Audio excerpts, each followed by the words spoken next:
The joy of a croissant, a baguette, cereal or potatoes. Food that tastes good, provides energy, but may also be toxic and cancerous, and particularly in France.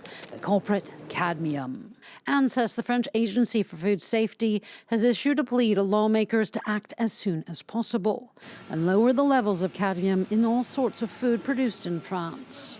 The report found that not only have levels nearly doubled in the past decade, but over 47% of the population has in their bodies cadmium levels above the critical threshold. It's 2 to 3 times higher in France than other EU nations and North America.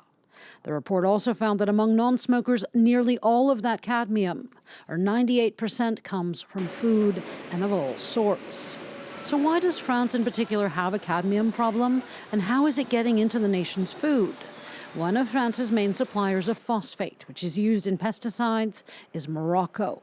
And in Moroccan phosphate, there is a high level of cadmium. In other nations like Norway and Finland, their phosphate has lower quantities of cadmium. For some 15 years, alarm bells have been ringing about this heavy metal. It is classified as cancerous at the highest level.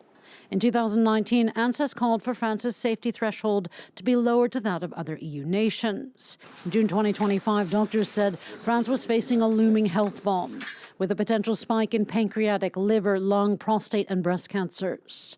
A concern reconfirmed by the latest report. If the current levels of exposure remain the same and no action is taken, harmful effects are likely for an increasingly large portion of the population. The authority recommends cutting back on wheat, which can have high levels. They say that without greater regulation, foods like cereal, cookies, crackers, pasta, and potatoes will continue to be poisoned by cadmium-heavy pesticides.